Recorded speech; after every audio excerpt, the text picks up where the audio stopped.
Good evening, everybody, anybody out there. Welcome to this special edition of Windows on the World. Please subscribe to us on Spreaker. Our Sunday show on Spreaker will be just after this broadcast at windowsontheworld.net. And you can always watch our live broadcasts at windowsontheworld.net too. Just to remind you, we've had 2 community strikes on YouTube, so we are now on Odyssey. Our Sunday shows do not go out on Windows on the World on YouTube, but they do go out on windowsontheworld.net. Please subscribe to us on Spreaker and Odyssey, our new destination for our Sunday shows, apart from Spreaker, is on Odyssey. And all the links to that are on the homepage of windowsontheworld.net, along with an invitation to join us on Discord. And we have some great conversations going on in there, rather more informed than on your usual social media. So tonight we're going to be talking about the community revolution. Now, this is something we've talked about a lot in the past, the way that groups are mentored into the globalist hive mind of communitarianism. Doesn't matter whether it's political ideologies, as in George Soros and Open Society, Extinction Rebellion, protests, etc. All of it is mentored into the basically new system. But I'm just going to give you some quotes, first of all, before we introduce our guest for tonight. 30 years ago, it was announced that civil society organizations would be a channel for transmitting citizens' concerns. The role of NGOs and favored corporations plus billionaire financiers, along with the World Bank and IMF, the International Monetary Fund, have steered every government into the depopulation and poverty for all Agenda 2030. So we are going to be talking about that tonight. We're going to be talking about steering, how to stay out of it. It's been the subject of about the last half a dozen shows for a very good reason, because there is no time to waste. Our Common Future came out in 1987, which was a precursor to the system of communitarian global governance under a technocracy that we have now. In Our Common Future, it stated, how are individuals in the real world to be persuaded or made to act in the common interest? The answer lies partly in education, institutional development, and law enforcement. Most important, effective participation in decision-making processes by local communities can help them articulate and effectively enforce the common interest. And this is from the report on the Commission for Global Governance in 1996. There is no alternative to working together and using collective power to create a better world. At the global level, governance has been viewed primarily as intergovernmental relationships, but now it must be understood as also involving non-government organizations, NGOs, citizens movements, NGOs and citizens movements, often funded citizens movements funded by NGOs and interested parties. Yes, so citizens movements, multinational corporations, and the global capital market. Interacting with these are global mass media of a dramatically enlarged audience. There must be an agreed global framework for actions and policies to be carried out at appropriate levels. A multifaceted strategy for global governance is required. So this was all of what was being said around 1987. Then by the year 2010, we had the big society, which was the birth of the communitarian control mechanism. It meant that change agents were put into local government. They were put into your local community. You can go back into our archive, look at articles such as Big Society Change Agents, and basically go back and have a good look, because everything describing that system of governance is in our archive. Take a look at a recent one we did called Archons of Community. Let's go now into communitarianism. This is a subject that we talk about. Not many people talk about it, but it is the system which is running all local governance and running all, of course, social capital, which is you. Communitarianism, let's tell you what it is a pseudo-scientific technological dictatorship of global to local, in inverted commas, community. Communitarianism is a system of basically arrested development. You get everyone into a hive mind, everything outside of that is demonized. It's to control and harvest all human activity. And it's there merely for sustaining corporate global governance. The common good, the public interest, you've heard of these, both defined by assumptions through consensus and collectivism. The common good is not based on fact, but of course, just imposed belief. And I still get phone calls from victims of crime who've been turned into offenders by communitarian police. And that is something that a lot of people in the UK do not realize happens until it happens to them. Take a look at our article, COVID Protest Social Engineers. And there are links within that article to organizations and events which have been completely illegal and have been ignored and encouraged by the police. But it works on many different levels to undermine public confidence. Things like community policing is all about burying crimes for the common good. These crimes could be by organized gangs who masquerade as democratic socialists. And some of them are just out and out criminals. That is the thing about the communitarian system. It is lawless. If you are perceived to be part of the new governance system and you are working for it, you are above the law. And remember, this is a UN governance system brought in through sustainable development, and the UN are above all international law, as are all their agencies, including the World Health Organization, Universal Postal Union, and 30 others. Take a look in their Charter of 1947. But yes, it works on many levels to undermine public confidence so that stricter laws and more community-orientated dialogue, meaning groupthink basically, and consensus, and the shutting down of real minority groups which are outside the accepted narrative or corridor of accepted opinion.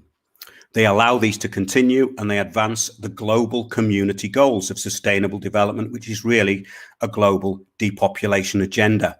Community enforced totalitarianism basically is what we're talking about, all by consensus and with a healthy, very healthy and unhealthy dose of depopulation. But let's just give you a quote before we carry on.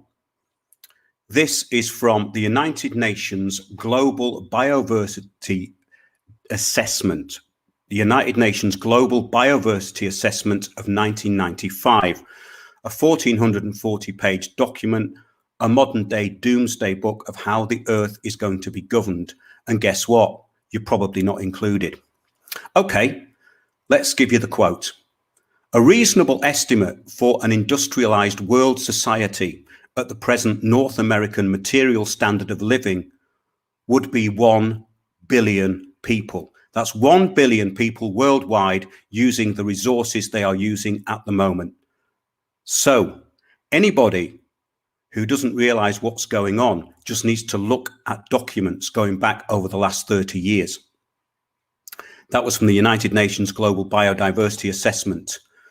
Here's another quote from a major globalist. A total population of 250 to 300 million would be to, hang on a minute, 1 million people. Yeah, 250 to 300 million people, a 95% decline from present levels would be ideal, says Ted Turner, the founder of CNN, and he's a major donor to the United Nations.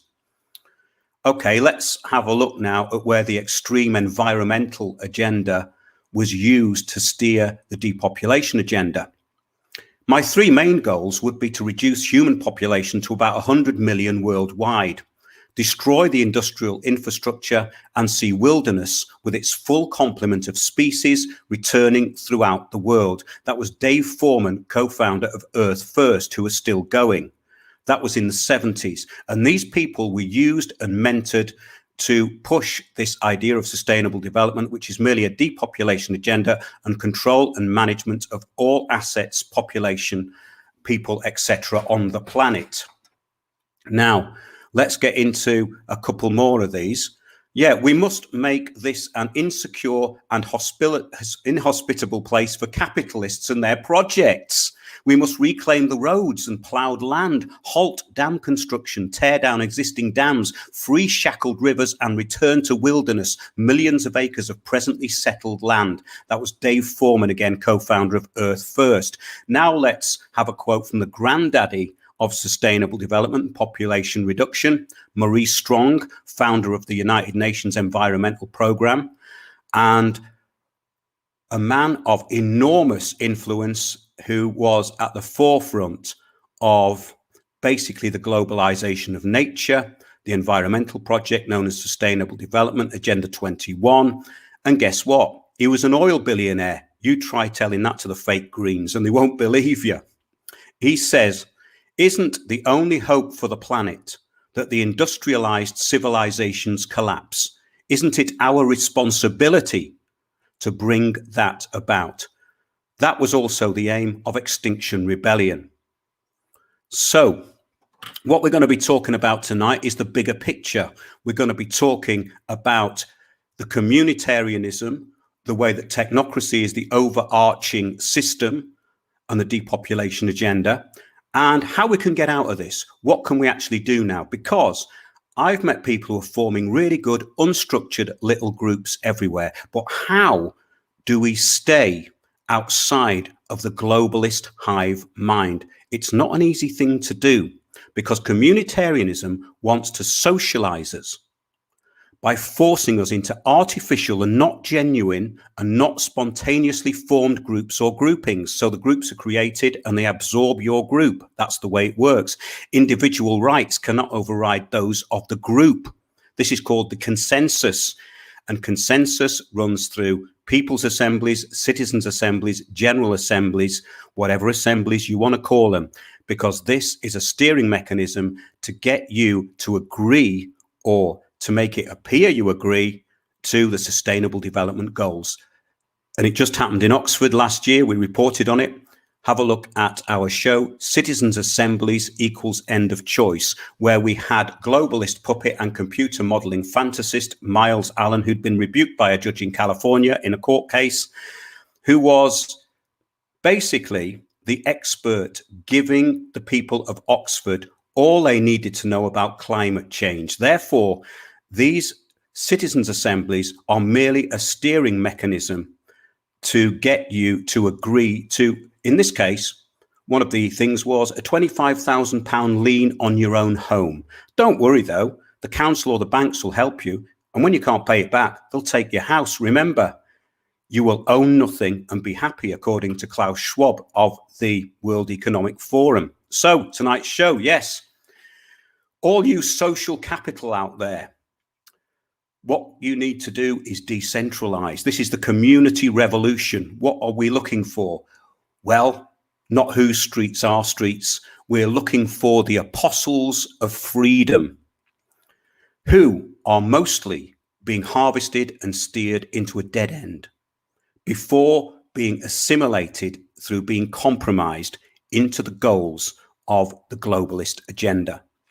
And any organization which calls itself grassroots, that's one of the big ones that they use, and advocate collective decision-making or direct democracy or push any of the UN goals are globalist steering mechanisms of totalitarian change. How long have we been going on about this for? A long time. Let's give you a quote here from UK think tank Demos, who are linked to the intelligence services and the Agenda 2030 goals, and pretty much all of the media in the UK. Here's the quote. The new democracy, well, wait a minute, I thought we already had democracy. That's a bit sinister, isn't it? The new democracy will work with a combination of government open infiltration and citizens groups taking direct action. So every time you see a protest and they have those placards, which are all the same, and they have little sound bites on it, they've been given their placards for the day, they've been given their protest. That is what's called citizens groups taking direct action. They've been given their action to take. Government open infiltration, of course, happens all the time. Change agents are everywhere, and the public are turning into them. The public are turning into community spies. That's the whole point of the communitarian network. But what we're seeing now is protests like Kill the Bill, with thousands of uniform placards. And guess what? A load of trained and paid for agent provocateurs attacking the police. Is this anything new? No. It's been the same for the last 40 years. And we've been talking out about it for the last 15. But people have a very short memory, and they don't ask the right questions, and they don't question authority. And this is one of the big problems that we have. The system where individual rights are sacrificed for the common good. And this is all implemented through, yes, group consensus. The public appear to have agreed. So how can we get out of this? I've got a guest tonight, Karen Dodd from Freedom Alliance. And we're going to be talking a bit about this and some of the pitfalls that she's had when she's trying to put people together to form their own little community. So Karen, hi. Hi, Mark. I just got to correct you. It's the Freedom Network rather than the Freedom Alliance. Sorry, that's right. No, not at all. Sorry, I had all that written down, you know, and well, you've just given such a wonderful introduction to the show. I'm not surprised you get your words in a muddle like I do. So it's not a problem. Freedom Network, no problem. I think the problem is, Karen, that I've gone over a lot of this stuff quite a few times, but whenever I do a show like this, I want to put that out again because it prefaces what we're going to talk about. And it's so important because nobody really talks about this. They don't talk about the way that everything in the UK is steered. And this is incredibly important because we had a little mission statement, which I've shared with a lot of people, that they remain unaffiliated, who are people, individuals acting collectively. Individuals acting collectively, not a collective. That's a very different thing. Collectivism is all about the destruction of rights. All rights come from individual rights. There are no such thing as collective rights. There are no such thing as community rights. And that's the whole problem with communitarianism. It takes away your individual rights. And at the moment, we're seeing people being steered into the usual dead ends and more. So tell us a bit about your network and how you set it up. Okay, well, the Freedom Network really came on the back of Keep Britain Free when Simon Dolan last year was setting up his website. And he wanted to take the government to court. So on the back of that, I jumped on board and I put some funding his way, contacted his team to say, is there any way we can, connect with people around the country? And they did that very instantly. So the next time I went on board, there were these groups that were setting up, and a friend of mine who I'm working with, who's joined me in the Freedom Network, he was the one that set up the Brighton group. And on the back of that, the Freedom Network kind of just evolved, it developed, because people were coming from all over Sussex, where I'm based. They were coming from all over to join us in our meetings, and we had too many. So we suggested that they stay in their own little towns and have their meetings, and then one of their representatives will come to meet with us, and that's kind of how it evolved. We're having some people will come from out of our counties. A chap called Zach was coming down from Surrey every week, a young man, and then we were trying to grow his group, and his group expanded to two groups, and it just evolved. So now we've got, I think, about 230 hubs around the country. We've got about 16 overseas. I've signed some people up today from India, Israel, Australia. So there's a real need to create these I'm calling them freedom hubs, these groups of people, but to have them decentralized. And that's where we've gone with it. And it's been very successful up until, well, it's still successful, but then I was contacted before Christmas by an assembly in Cornwall, and they wanted to amalgamate with the Freedom Network. So this is something that I can't actually do because I don't own the hubs. I have no say in them. I'm just setting them up and giving them some maybe advice. They contact us. I send out a newsletter regularly, but I have no ownership of these individual hubs. They're local groups. So the assembly in Cornwall wanted to amalgamate with us, and I said, it's if you need to contact the groups individually, do so. And that is what I think they have been doing. And that's after the conversation I had with this couple in Cornwall. Something just didn't bode well with me. Something just didn't seem right. And then I just did some investigation and realised this new word, this newfound word, communitarianism, which has just come my way, and it's really, really scary. So having spoken to you over the last few weeks, I've learned obviously a lot more about it and how it works.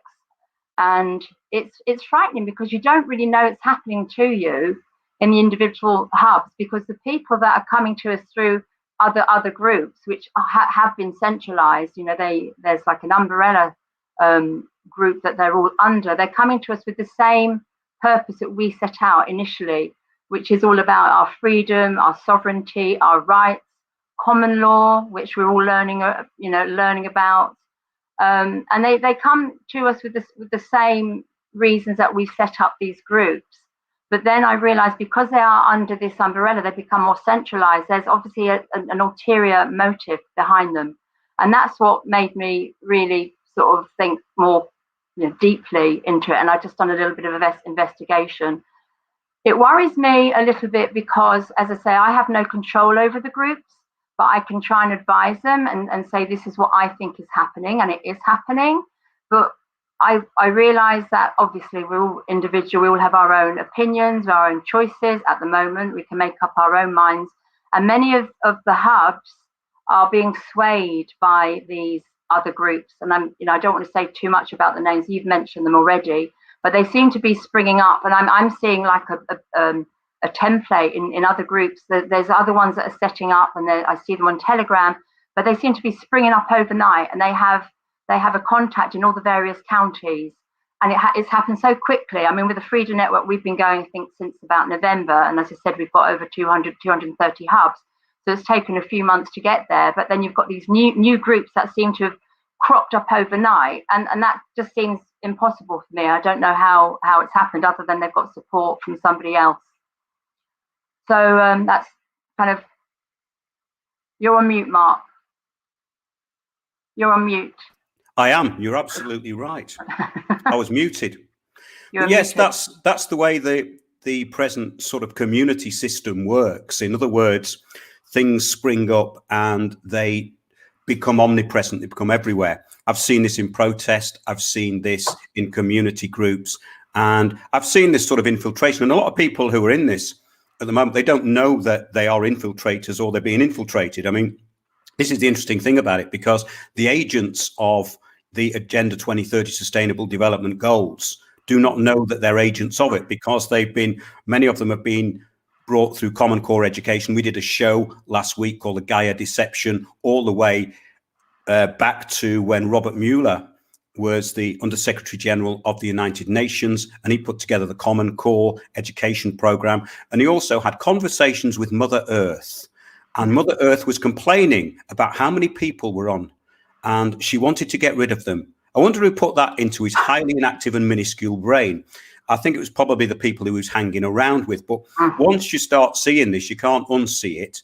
And basically, I think the whole idea of calling something an assembly, it means that it's a steering mechanism, because we've had people's assemblies, citizens' assemblies. All these things are merely to steer people into a predetermined outcome, such as the citizens' assemblies on climate change, an absolute joke and really cynical, barefaced lying and steering using useful idiots who are promoted as agents of the new system, such as Miles Allen, the climate modeler of Oxford University, who got caught out in a court in 2018 for lying, basically, and misleading the court, and was rebuked by the judge. But of course, we don't hear about that because it wasn't allowed to be put into the mainstream. But the point is that the whole idea of any assembly, I looked up the definition of community assemblies. There's a paper on it, you can see it. And they do say the problem with this sort of direct democracy, or they even call it participatory democracy. And remember, you're the social capital out there.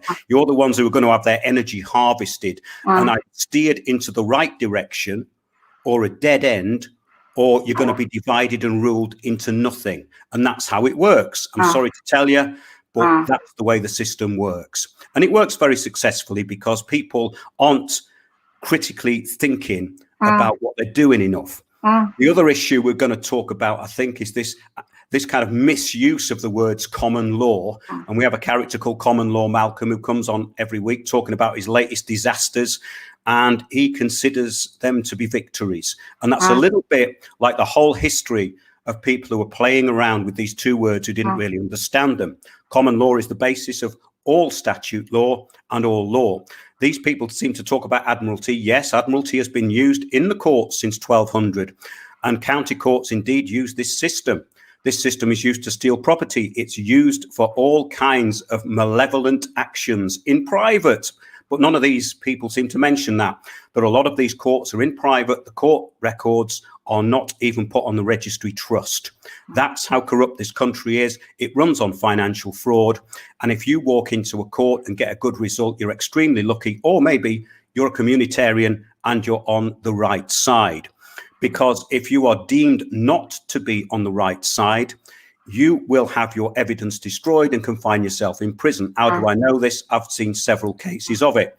Works with property as well. So what I think's happening is that people are being steered into this kind of way of undermining common law, because remember, the whole system of positive and communitarian in EU law is all about undermining common law. It's all about consensus reality. It's all about you having to prove that you're innocent, not the state having to prove you're guilty. And anyone who's gone into a court recently will know this. You now, mostly, unless you have a very strong case, have to prove your innocence. It's not up to them to prove that you're guilty. Other way around. Big difference when it comes to the police and how they handle cases, how the CPS and the police will actually destroy or hide or fail to submit defense evidence, and therefore you've only got prosecution evidence. It works very successfully. And over the years, I've had a lot of experience of it. I even had a big interaction with Crime Stoppers and got them to pull down the whole of Crime Stoppers, and they put it up and there was only 10 pages of people on there. Previously, there'd been about 50 pages. So that means potentially that all those hundreds and hundreds of people were probably not wanted by the police at all. And that's something to think about, because that's communitarianism. Those people were probably on there because they were outside the accepted narrative of globalist hive mind opinion. In other words, they weren't part of the system. So I sincerely believe that this steering into this stupidity around the misuse of the term common law is there to undermine common law. So the general public will go, oh, I suppose you believe in common law. I suppose you're going to quote the Magna Carta, and I bet you think Elvis lives on the dark side of the moon. That's what it's for. It's to undermine common law. It's clearly a mechanism to do that, because if you look at what the common law is and how it works within systems of law, you can learn a lot. But all of the people who are talking about it at the moment in this country know nothing about it. Nothing.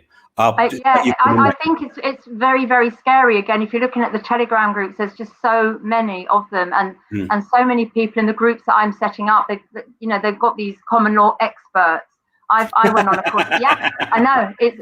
Well, you see, Karen, I do not partake in driving. I have a common law conveyance, and I will only chat to peace officers and constables. Yes. But we don't know the difference, because we're looking for answers. And I mean, I was one of them, because I went on the course and I tried to reclaim my straw man, think this is the answer.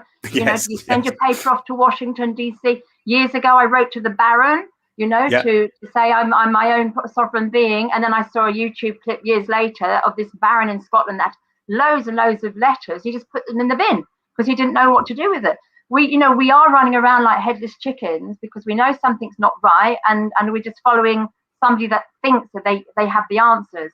And it is this communitarian agenda, and that's why I think it's really scary. And it bothers me because they're very, very clever at doing it. And I mean, I just pulled back through the Freedom Network. We were moving on to the Freedom Cooperative. That was our next move, which would have been a centralized and possibly nationwide and possibly globalized system under the guise of the co-op. We thought the co-op was the way forward because everybody likes the co-op. It's all like your co-op now, and it's an old-fashioned institution. I knew a little bit about how it was set up from my history lesson. I remember way back when I was doing my O-level, so I liked the co-op and I thought it was a way forward. And we were introduced to this concept by a chap that had attended one of our meetings in Sussex here, but he was using it. He said, we need to set up a co-op because it's also a way to withhold your tax. And we thought, oh, this is interesting. And this is all about war crimes. And we were going along this, that what he was telling us, he was saying, if you withhold your tax because your tax is being used against war crimes, what you can do is put the tax into a trust. So you have paid your tax, so you're not breaking the law. And when the tax man comes along and says, where is it? And we say it's in the trust and you can have it if you stop blowing up people in Syria or Afghanistan or wherever they decide to blow them up. And we were like believing this, and the co-op was being set up on this basis. And then when I started doing a little bit of research, I thought, hang on, this just isn't right. And the information that we were given was totally incorrect. So I pulled myself away from the co-op because I just knew it was wrong. And also, if we're going to give that information to people all across the country, you know, we could be liable for that because it's incorrect information. But it also, to me, is another form of this communitarian program. It's misleading people because it's for, you know, they think it's for the greater good. This chap that was telling us the information, I don't think he's not a bad guy. He's passionate. He's done time for his belief. You know, he's really anti-war crime, as I am, but this is not the way forward. And then looking into the cult, we did set it up, and it is an entity that is still going ahead. And my friends are still running it. As I say, I've withdrawn from it because I don't support it. Because when I looked at one of the documents, the report from last year, the opening paragraph, I think it's from the CEO or one of the co-op members, starts off with the saying, after COVID-19, we will build back better. I mean, that was just, you know, it's like they've been infiltrated as well. And it's very, very scary. As I say, you think the co-op is a good bunch of people, but it's another way of steering these people, putting people into a pen. You know, we think at the moment, you think you know where you're at because you're not a mask wearer. So you can see those that are wearing masks, they are conforming, they are acquiescing, they are going along with the agenda, and the Agenda 21, the Agenda 30, the Great Reset, whatever you want to call it. So you can see where they're at, you know how their thinking process is. When you've got the people joining the Freedom Network, you think they're all going to be buddies, we're all in it for the same reason, but then you've got these other guys coming in, sneaking around the back door, saying we're all in it together, ha ha, but they've got this ulterior motive. And it's you know, you've really got to have your wits about you. So the idea with this Freedom Network is to totally decentralize, to allow people to set up their own groups individually without having to report to anybody. They don't need to set up a company. They don't need to set up a charity. They can just, you know, group together, talk to each other, meet in the park and the beach or in somebody's house when they're legally allowed to. Obviously, I'm not suggesting anybody breaks the law here, but that's where my energy is, setting up these individual hubs across the world now. As I say, it's global. You're on mute again, Mark, just so that you know. You're muted. Yeah, I noticed on your website that you don't push anything particularly. You generally are saying that people need to basically look after their own interests and take back what's been taken off them. Paraphrasing a bit here, but the sign of a communitarian group is it always has a steering mechanism, and it always has a facilitated process. And the first time I saw this, I was kind of a bit bemused by it because I knew that the group were being completely manipulated. Then when I learned what Delphi technique was, which was invented by the Rand Corporation in 1953, and it's just a way of gaining group consensus. So if you have, say, a lot of people who want to go on strike, you want to steer them into the outcomes that you want if you're a corporation. And that was basically what it was for. It's just a way of steering people and herding them like sheep into a pen. That's all this system's about. And it's never happy until you've been herded into the pen, because that makes them feel incredibly insecure and frightened. And also it makes them attack. And this brings us on now to 2010, the big society, the birth of it all, and where we are now 10 years later. Saul Alinsky's Rules for Radicals. Saul Alinsky was a radical housing campaigner, and he had a very subversive way of dealing with things. In other words, nothing is off the charts. And that goes from very low-level harassment of people who are outside the hive mind to threats of murder, stealing and destruction of property, and people being stitched up by the police. How do I know this? Well, I've experienced most of it, and a lot of it's on the website, because I look very deeply into this, and I have absolute evidence and all of the documentation which supports this on the website. So I think that is a very, very important place to start. Read Rules for Radicals by Saul Alinsky. It's a free download at windowsontheworld.net. You can download it free, and please do so. We've got lots of documents on the free books page. I'm getting a sort of scraping sound in the background. I don't know whether it's coming from your end, but no, I don't think so. No, I can't hear anything here. Okay, that's okay then. No, as long as the listener can hear me.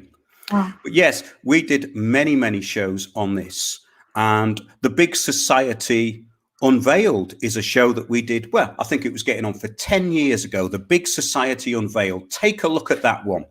Myself, David Howard, and a fellow called Tim in South Wales.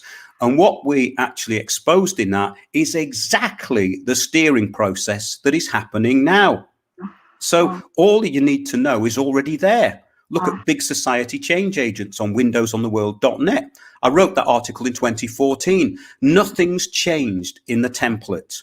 The template may be very audacious, but it's always the same. And because the public are too trusting and they don't look very far and they don't look under the surface, they never see it. So it's been fairly successful. But once you see this template, you can't unsee it, because it runs every protest group, every council meeting, and every community group which is gaining any traction. It has to. So you have to be decentralized.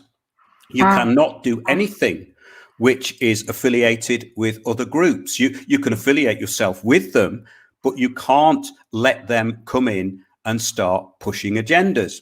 Because guess what? I wonder where it's going. Is it to destroy common law, or is it to bring in the Agenda 2030 Sustainable Development Goals? I think both of them. And that's the way it works. I've seen so many groups destroyed from the inside. What did Demos say nearly 10 years ago? The new democracy will work with a combination of government open infiltration and citizens groups taking direct action.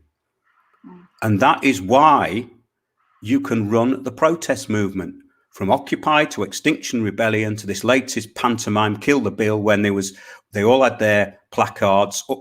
When you see template placards, see, this is an interesting point, Karen.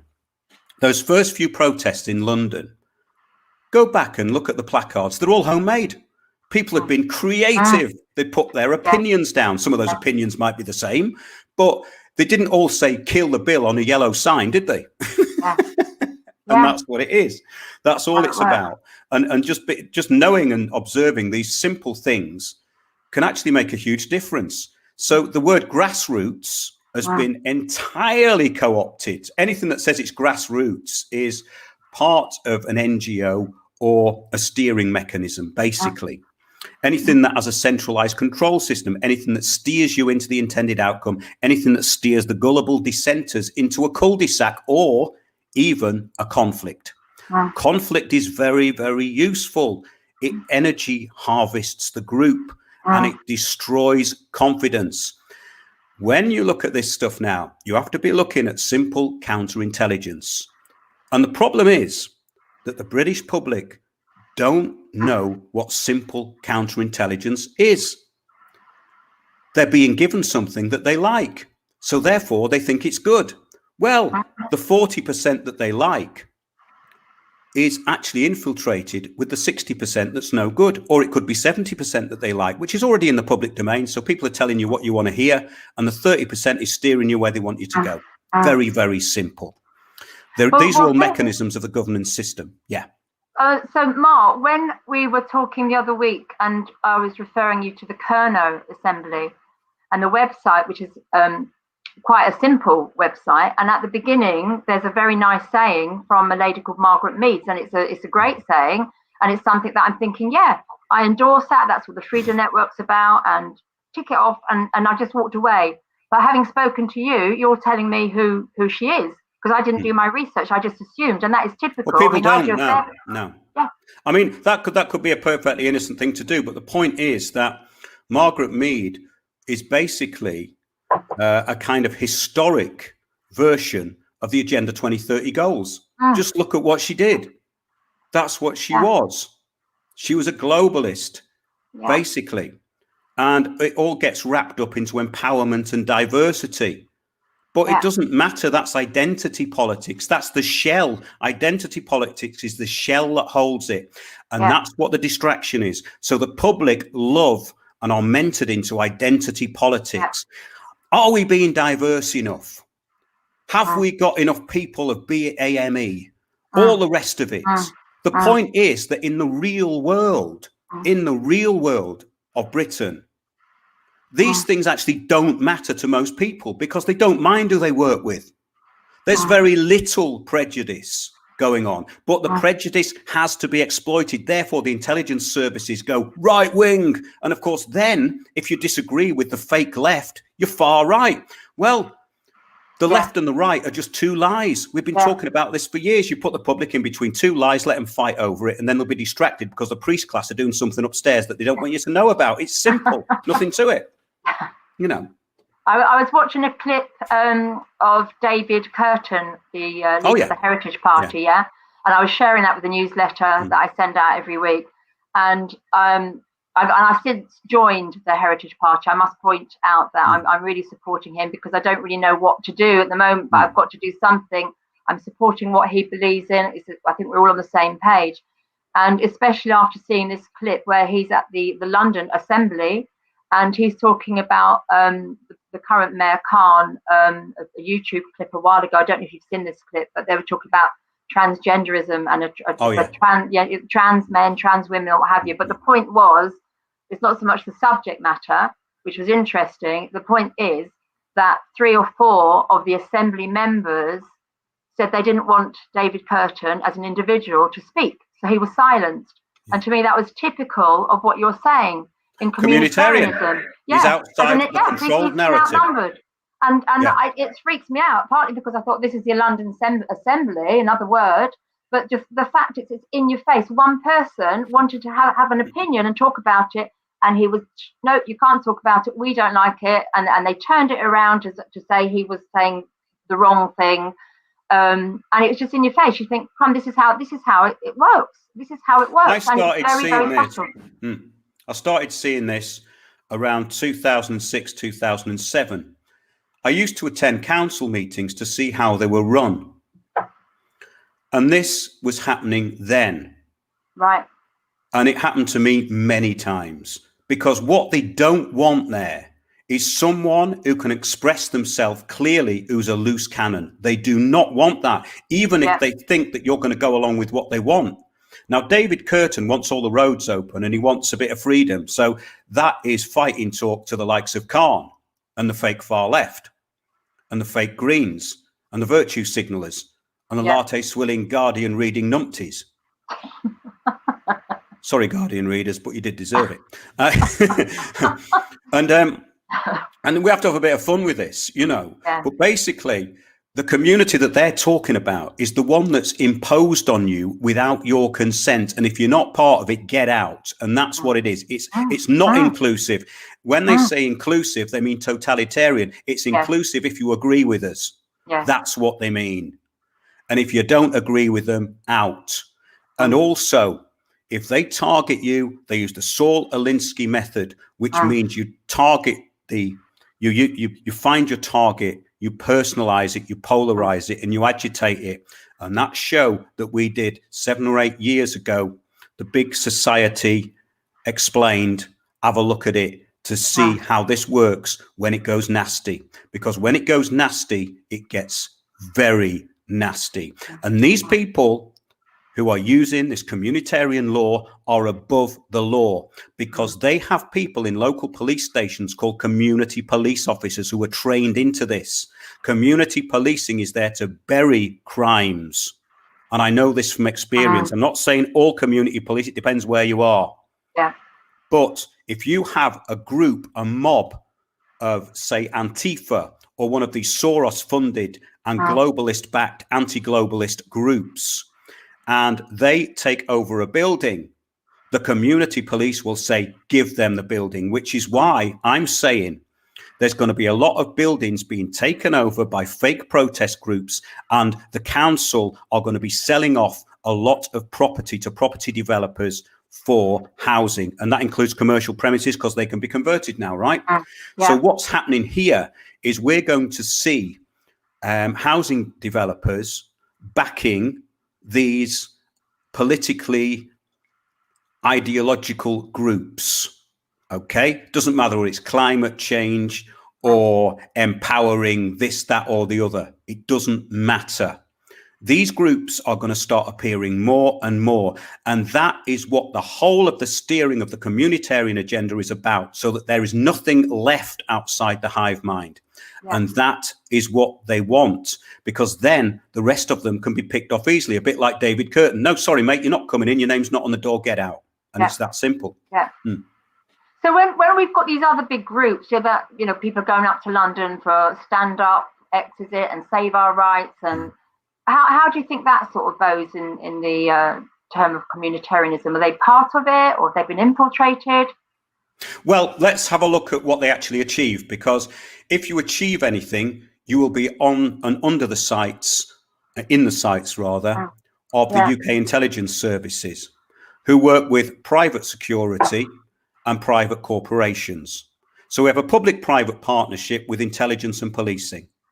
So if you're flagged up as a person of interest and you are getting a few people together, then you will be targeted, which is why these groups, these unaffiliated and unincorporated groups need to keep their leader or their advisors behind the scenes. Do what the communitarians do.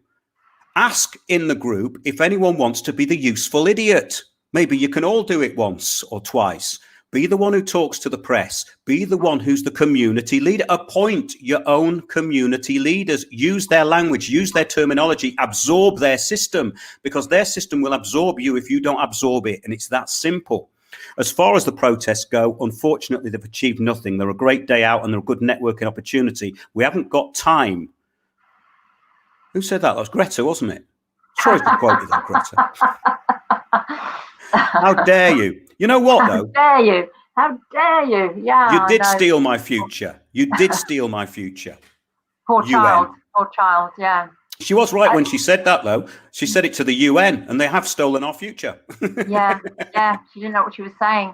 There was a Greta. There was like Greta, sort of a lookalike from Nazi Germany before the war. Oh yeah, no. Well, she was similar, flats and cute child. That's right. Yeah, she was the anti-globalist. Yes. Yeah, absolutely. Can I ask you this as well? Because on the Telegram groups that I look at, I don't say too much, but I'm always just scanning them.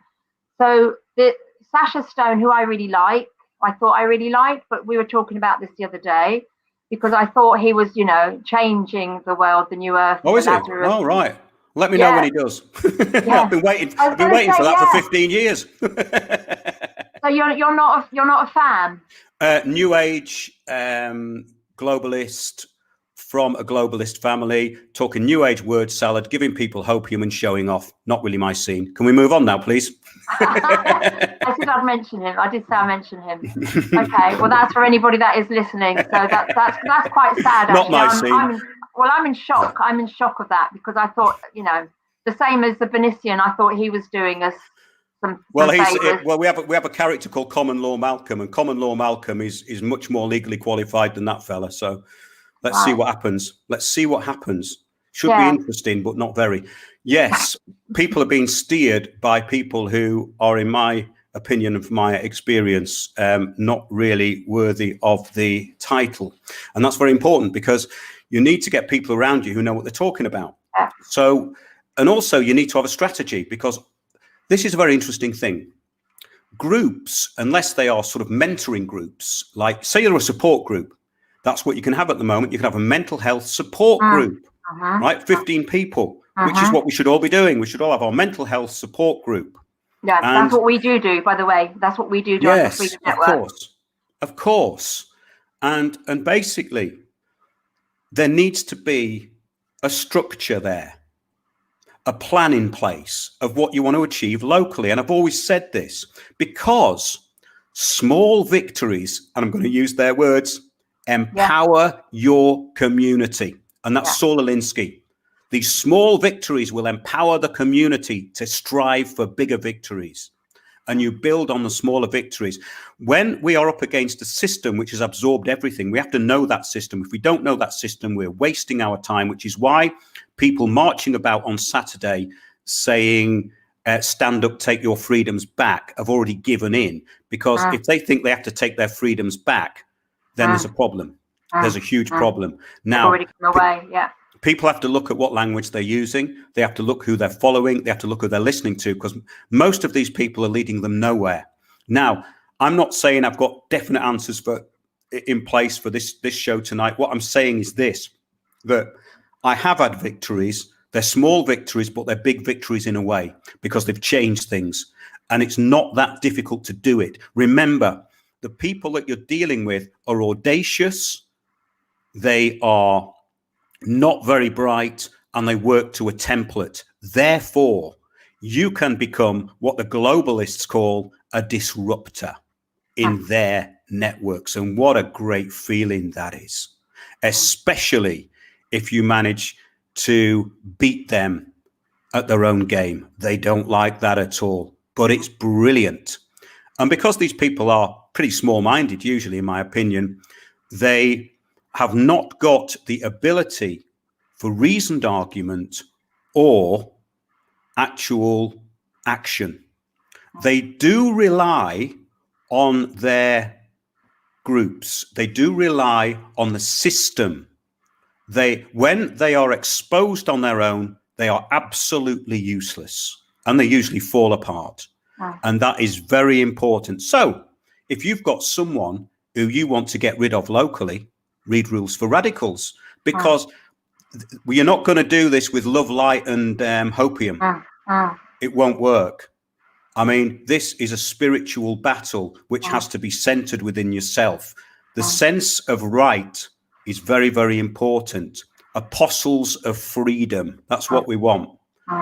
And that sounds like getting a bit biblical there, isn't it? But not really, because that's what you have to be.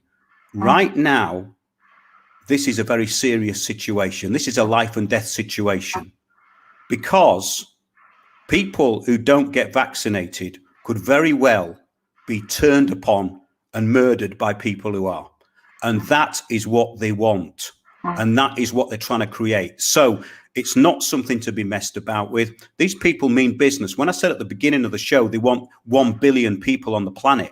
That's 1 billion people using everything that they're using now. And they want to cut that down. They don't want you using a lot of electricity. The whole point of groups like Extinction Rebellion was to basically empower the state, bring in this new police bill, and forward the Agenda 2030 goals, which they've done. So their job is now finished. Their job is over. There'll be something else to fill the gap. And what I'm saying is that a lot of these groups are no different. So it doesn't matter whether you're a globalist or an anti-globalist. If you do not know how this system works, you cannot take it on, because you're aiming in the wrong place. It's pointless. You have to know where the power is. And this is what I've been trying to say for a long time. But Karen, I think you should maybe carry on with what else you wanted to say. Well, I think I'm looking at my notes here. I think I've more or less said everything that I wanted to mention. You know, I really, when I realized I was being infiltrated, people would warn me saying, "Oh, you're going to be infiltrated," and I would be very laid back, saying, "Well, if we get the baddies on board, that's fine. They can join our meetings, they can talk to us, and maybe learn something, and maybe we can switch them." But I didn't realize they were going to come through as assemblies and larger groups on a national, way as such. And that freaked me out a little bit. And then I thought, well, I'm actually helping them, because I set up this network. And it's just basically a website. There's no membership. You don't have to pay. They just contact me. I'll set you up, and off you go and do your thing. And I thought I'm contributing to this, because they're following my footsteps. They just then go on the website, find the email address, invite themselves in, and say all the nice things, and Bob's your uncle. But then I thought, do I actually take the website down? I thought, no, I have to carry on. So I just put a note on the website saying that we are not affiliated with any group whatsoever. You know, I want to continue allowing or assisting you in your town to set up your own groups and sort yourselves out. And when we meet up locally, we talk about how do we take this forward. And it is survival, because we are at a war. It is a war, and it's a spiritual war, and people don't really get that. But we have to survive the system at a local level. Obviously, you can talk to your neighbours, but you don't have to be affiliated to a co-op or assembly or any other community. But we need to know how to grow our own food, how to exchange, you know, find another way of trading. I don't know if it's going to be cryptocurrency or another currency, whether it's going to be gift tokens or kindness tokens. I don't know, but there's people that should be coming through and helping, you know, entrepreneurs that are setting up these new ways of living. And we can do it. We need to get away from the banking system. We need to do totally decentralized, sort ourselves out in local communities, talk to each other, you know, buy local, trade local, do exchange, do swaps, and then just live outside the matrix without being centralized. And of course, you've got the technology there. We've got the internet, the web, and loads more technology is going to be coming our way, because I know there's so much that's been hidden behind the scenes, and we're going through this massive technological revolution. So God knows what's going to come our way. But I really, you know, I like to think I'm a spiritual person. I like to think that once we are more awake, we have access to not superhuman powers, but powers that have been suppressed through the dumbing down of humanity, through the food, through the chemtrails, through the stuff they make us watch. Well, they don't make us, that they put on the TV, through the stuff in the water, through the medication. We have been dumbed down, and some of us, you know, realize that, and hopefully more and more people, as they become more awake, can create these little local hubs. I don't even like using the words, because I know they've been hijacked. Yeah, but you know? Karen, I think it's good. I'll tell you why I think it's good. Call it a community hub. That's what they call them. They set them at 2010 onwards. Community centres disappeared. It's all community hubs. Call it a community hub. Usurp their narrative. It's vibrant, it's diverse, it's resilient, it's sustainable. So keep at it. Cool. Yeah. Well, then we will, because that is what we are. And I like the word tribe, because that takes me back to, like, you know, pre all this stuff, thinking of the ancients or the indigenous tribes that would be sitting around the fire, talking, sharing, and having a nice life. And in a way, I'm thinking it would be nice to sort of go to that in my mind. That's the image I have of people just being happy in communities, loving, caring, sharing, and looking after each other with kindness. We have to work from the heart, take this brain and this greed. There's just too much greed in the world. I mean, look where it's got us at the moment. So I do think we do need a cleanse of the planet. I don't know how that's going to be, but we do need to sort the planet out. It is so out of balance, you know, these trillionaires now, and then these poor people at the other end. It's just... Yes, but the thing is, Karen, that the system that they're bringing in benefits them, and it's meant to be saving the planet. This is the whole ironic thing. It's got nothing to do with environmentalism. No, it's to do with depopulation. They don't want you here. That's all it is. Nothing personal. It's only business, and it's all run by businesses. It's global corporate governance. That's what it is. That's what Agenda 21 was all about. It was to take away the power from government, from national government. And it clearly says so in all their documents. I do read them out a bit on the show, but I think it's very important, because most people don't know what this system is. It's unstructured global governance run by NGOs and corporations. Here's the example. The governments say it's not mandatory to wear a face mask, okay? However, the security guard at Tesco's is saying you can't come in without one. That's Agenda 21. That's exactly what it does. It gives the power to the corporations, so the government no longer has to make the decision. That's all it is. And it doesn't matter whether, I mean, if you think back to Simon Dolan, when he took the government to court, and then the government turned around and said, well, actually, we didn't, and the court case was about the schools, forcing the schools to close. And the government fiddled around with the words, saying, well, we didn't force them. It was a suggestion. It was a recommendation. So again, the government isn't taking responsibility for the statutes and the regulations that it's suggesting. It's the same thing now. I think something's happening this week, is it, that we're allowed to go to the pubs if you've got your, you know, your passport, your vaccine passport. That's being announced on Monday. But what they're going to say is that you can go to a football stadium if you've been vaccinated. But if you've not vaccinated, you can go on the bus, or you can use any public transport. So in other words, you can cram yourself in with as many people as you want. or you can go to a football stadium where you cram yourself in with the same amount of people, maybe a few more, but not in your close vicinity. So it's there. So basically, they're trying it out, but the vaccine pass is already there. It's very well managed in the UK, and people are going for it. And this is a weird thing I wanted to talk to you about, Karen, because have you noticed that people who agree with what you're saying and go, oh, it's terrible. Yeah, I don't agree with any of it at all. I think it's all a load of crap. They go along and have the vaccine. This is the mind virus, you see. That's the mind virus. I know. We were talking. We had friends round. Am I allowed to have had friends round recently? And young, fit, friends of my children, and 6'4" rugby player, beefy chap, and no need to have a vaccine. No need whatsoever. He's got his healthy immune system. But I might do because my mates are doing it, and because I want to go on holiday. And I'm thinking, they're part of the system. They've been indoctrinated, and it really is scary because these people, I've known them many years. They know my views. I've tried to educate them, but because of the peer pressure, or if they're at university, because universities, one way of catching them is going through the education system. You get a child at the age of 3, you put them to kindergarten, infant school, junior school, secondary school, college. They're just in the system in this like blinkered way of believing everything and believing authority, never asking questions.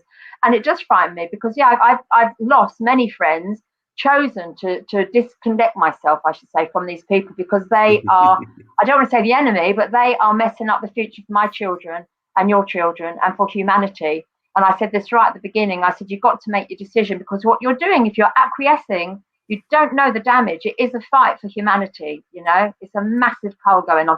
But of course, they think I'm a little bit doolally, a little bit bonkers. But look, it's happening. But they still can't see it. They can't see it. And they do not know the damage that they're doing for themselves having this vaccination. Well, it's all about consent. Yes. And yes, manufacturing consent is what this is all about. It's about manufacturing consent, or making it appear as though at least 65% of people are in favor of, everything. And that's the way it works. And it's a fraud. It's a lie. Consensus reality, facilitation, Delphi technique, assemblies. Yes, the whole lot is a steering mechanism into the new system. So in other words, when you know that, then you can do something else. But these people are audacious. And if you get a change agent in your group, tell them where to go, because there's no time to do anything else now. These people will take over. They're audacious. They have the community police on their side. These people can wreak havoc.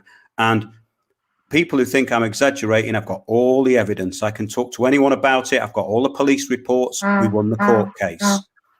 I think that's why I was really happy to connect with you, Mark, because I know you're like an encyclopedia here. You've done it. You walk the talk. You've been there. You've seen it. You've done it. You've got the proof. You've got the names. Whereas a lot, I'm terrible with names and facts because I can't remember hardly anything. But I just mention a name and you can tell me the whole story. You've been there, which is brilliant. Actually, I really support the work that you're doing. And I hope more and more people come to your show because and find out the information that that you've got available.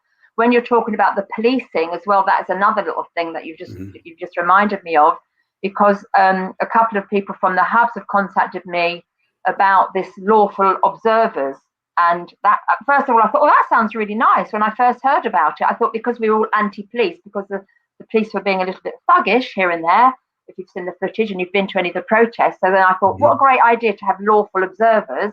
But then I realized it's actually making the peace officers, they were being called peace officers, within your community. So you're teaching, there's a lady actually teaching these members of the public to be lawful observers, which again are going to be part of this communitarian program, because they're they're going to tell you what you can do and what you can't do. But they're just a human being. They haven't gone to a police school or anything like that. They're just within the community, and that really freaks me out, because they also think they're doing good for the community, but they're not. They're part of it, and they're not seeing it. They can't see it. That's what is so frustrating. I'd rather have private security firms running things than that sort of a behaviour, because it's asking for trouble. But they ask for enforcement agents or bailiffs. Well, why would you want thuggy bailiffs being given power by the community? Surely you want to take away their power, don't you? Yeah, you do. Or civil enforcement agents, traffic wardens, basically. Now, traffic wardens, civil enforcement officers were given powers to kick your door in. They can be given powers by the magistrate's court to kick your door in with a warrant. So why would you really be wanting these sort of people? And I'm not discriminating here. I'm just saying that this is a very important point. Yeah. The old-fashioned court bailiff, when I first moved to London, which was a long time ago, I used to get court bailiffs knocking on the door every few days, because the person who owned the place that I'd rented was wanted by the police for many things. So I'd get court bailiffs coming around and they'd say, "Are you?" And I'd say, "No." And he'd say, "Oh, in that case, I'm very sorry to trouble you." Can you imagine Marston's or Rossendale's doing that? No. Yeah. Yeah. They'd say, "Right, I'm getting a locksmith. I'm going to break in. I'm going to smash the windows." Yeah. They start intimidating you because they're private. This is the point. The bailiff industry is now private. They are bonded by a court, but it doesn't mean anything. Their bond is their wage at the end of the week, and that's it. I took the bailiff companies on in the UK, and JBW Group tried to take me to court, and they didn't in the end, because I gave them an affidavit, and that's where you can really use common law. But I used common law mixed with guess what? Yes, I can have affidavit. Oh, Admiralty. You mix common law and Admiralty. Yes, because that's how you actually work in commerce. And the barrister said to me, "You don't have to do all this, you know, and you haven't really slandered them or libeled them." I told people not to pay them, and my article came up right underneath their website. That's why they wanted me out of the way. But the point is that if you know what you're doing, you can take these people on. But I don't understand why they would be asking for enforcement agents or bailiffs and SIA staff. These are the wrong sort of people to be doing it, in my opinion, because they love a bit of power. A lot of them are used to that. You know, so you want some nightclub bouncer or some Rossendale's bailiff or Marston's bailiff. I'm not slandering anyone from Marston's or Rossendale's here. They probably have very polite people who work for them. But what I'm saying is the general conduct of behaviour of bailiffs has completely changed. That was my point. The old-fashioned court bailiff was just someone who knocked on your door with a shirt and tie from the court and said, "Look, we've got this. Can we sort it out? Because there may be repercussions." And the court bailiffs were the ones I met. Were very friendly. They weren't intimidating. They were respectable, and they spoke to you respectfully. These people don't. I know, because I didn't pay my council tax for 3 years. I had them knocking on my door every 5 minutes. Oh yeah, I went through the bankruptcy thing and everything. That's why I know that when people are telling people, unless there's a council tax rebellion in the UK, which I was trying to start, then don't do it, because they'll take your house. And all these people, all these virtue signalers who are going common law and all the rest of it, they'll take your house, they'll kick your door in, and they'll sell it. And there's nothing you can do. I'm so glad you said that, because I think, as we talked about earlier, with the common law, there are these headless chickens running around thinking, quoting it, "I don't stand under you, sovereign being," and all this. And it's getting them into a lot of trouble. It's getting them, unless there's I am not a legal fiction, and I will only be addressed as Malcolm of the family Davis. I know. I stand under common law Magna Carta 1215, not the later version, by the way. No, it's just incredibly people have to know, because they don't know, and because it's new to them, and they're finding out all this information, and they think, "Oh, we've got something to hang on to, let's try it." But they are going to lose their houses and their cars or whatever else, you know, they're trying to hang on to, because they don't know enough information. And it's very, very scary. It's really, really scary, because it's taken this country by storm, you know, by me as well. I was on that page as well.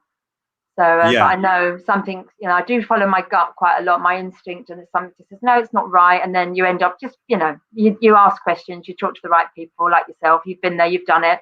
Unless there's a mass amount of people that are going to do it at the same time, like the poll tax, you know, something like that. Worked. That was the last protest in the UK. The only protest that's ever been in the UK was the poll tax riots. After that, the police changed. And I used to go to many of these things. And in the olden days, there was a lot of trouble at those protests. But the agent provocateurs, who are still there now, dressed in black with their little black masks on, you can wear them even more now, can't they? But those agent provocateurs, those paid agents of the state, are always there to get what? The photo op for the BBC and the world media. Your protest, your peaceful protest won't be on there unless, of course, it's Extinction Rebellion doing some yoga on Westminster Bridge, but that's allowed because it's bringing in the totalitarian system. Yeah. And that's the point. So you have to ask yourself, what is the purpose of protest? The purpose of protest is to affect change. And these globalist-backed, anti-globalist groups like Extinction Rebellion had a little strategy worked out for them by the globalists of what they would do. They would do non-confrontational stuff. A load of middle-class virtue signaling, latte-swilling prats went out and basically did some yoga. Peace, man, it's great. And we'll all dance to the Village People or something outside Buckingham Palace. You see, it's non-confrontational. So it puts the police on the back foot. They can't do anything. We've already had the agent provocateur stuff. Now let's go the other way. Let's make it look really stupid. And they did. So this is the point. What do you want to achieve? If you want a day out, fantastic. I loved that first one they had in Trafalgar Square, not because of the speakers, because apart from Robin Tilbrook, none of them had anything to say, in my opinion. They had no solutions. They didn't know what they were talking about. But what was good about it, I met people I'm still in touch with, people who are still helping me out, and I'm still helping them. And I formed a network by going out that day. Yeah. And I met people who listened to the show, and it was fantastic. Ended up in the pub having a drink with some very interesting people. If that's your objective, all well and good. But that is not going to change a damn thing. It hasn't changed anything yet, and it never will. No, I agree. But I think it's the same as lobbying your MPs, protesting and all that. None of it's made a difference. No, MPs are no use at all because they're not running anything anyway. Forget MPs. They might be able to affect little things locally. If you want 30 quid off your council tax or the council have made a mistake, they're useful. They're useful idiots for that. But apart from that, they're useful for nothing. In Waltham Forest, I told Stella Creasy, who's a virtue signalling narcissistic waste of space, in my humble opinion. I told her about a phone mast that had been turned down in a public debate close to 9 schools. And she said, sorry, Mark, there's nothing I can do about it. Well, if there's nothing you can do about it, what the hell are you doing there? Because all you are is a waste of time and money. And there's loads of them like that. And most of them are like that when it comes down to it. They're shallow, they have no depth, and they're of no use. So don't go for them. You can't go back into this system because the system is unstructured and it's global and it's local. In your town hall, if you've still got one and it hasn't been turned into a block of flats, which most of them have, in your local town hall, you will have those agents of change. And that's why they are trying to remove all liability. And guess what? They're all on Zoom now and they're not coming back. Yeah.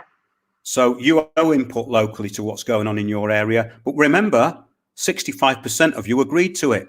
Yeah. So that was the consensus, which we'd already worked out before we asked you, but that's a minor detail. And that's the way it works. Yes.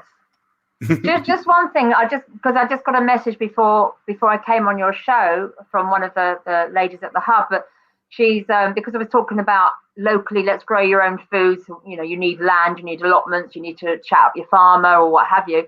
So she's been trying to get more allotments from her local council, and she just told me that they've gone up by 400%. 400% to get what in cost you mean? In cost, yeah. I don't know how they work. I guess you have to pay a rent on it because it's like council tax and stuff like that, isn't it? Tax. To get well, I've always said this, Karen. The clue and the way forward to all this is local, because local is global. This is a global to local agenda. What happens on the world stage is happening in your backyard. It's the same thing.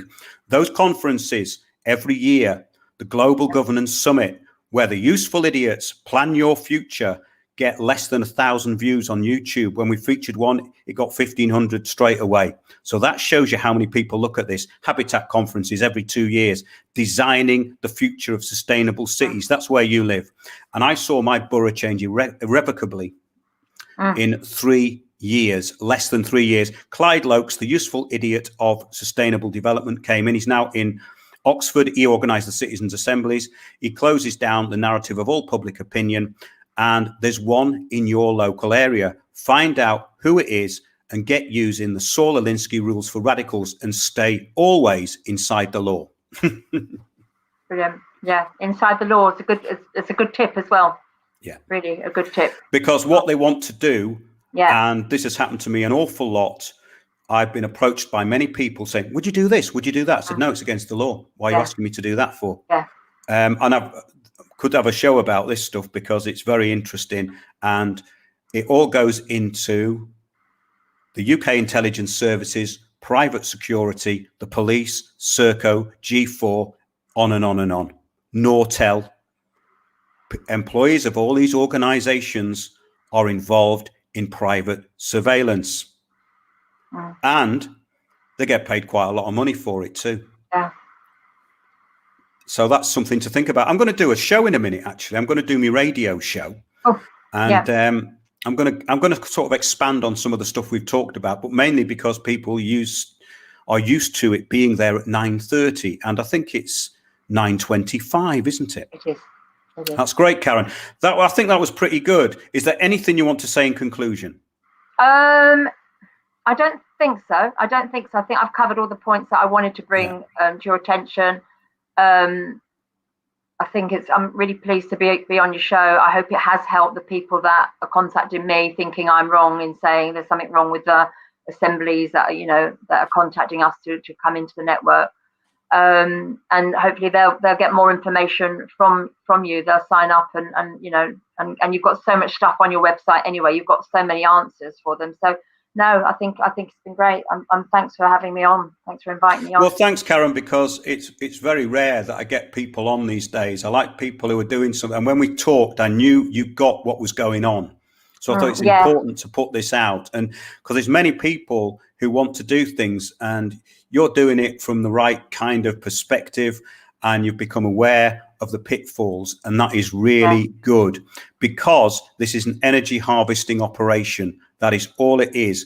You are social capital to be harvested, used, and discarded under a technocratic system known as communitarianism in your local community.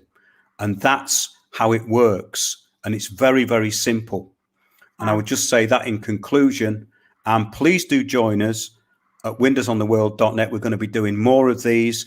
I've got some great stuff coming up on the steering of the 60s and some work we did on ancient Britain, which actually does tie into now. My friend from resonancebookworks.com, Ingrid McLean, who I've known for many years, has done some interviews. We're going to do some ongoing interviews about her extensive research into the steering and psychological control of what became the 60s.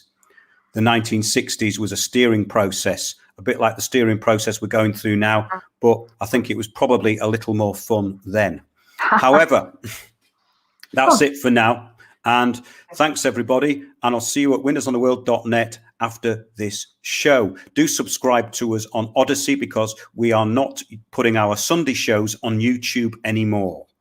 Because we've had 2 community strikes, we may well disappear from there any minute. So we're on Odyssey. We've also got a Discord channel, and we're live on Spreaker. So please subscribe on Spreaker. Thanks a lot, everyone. Over and out. Thanks, Karen. Thank you. See you later, Mark. Bye.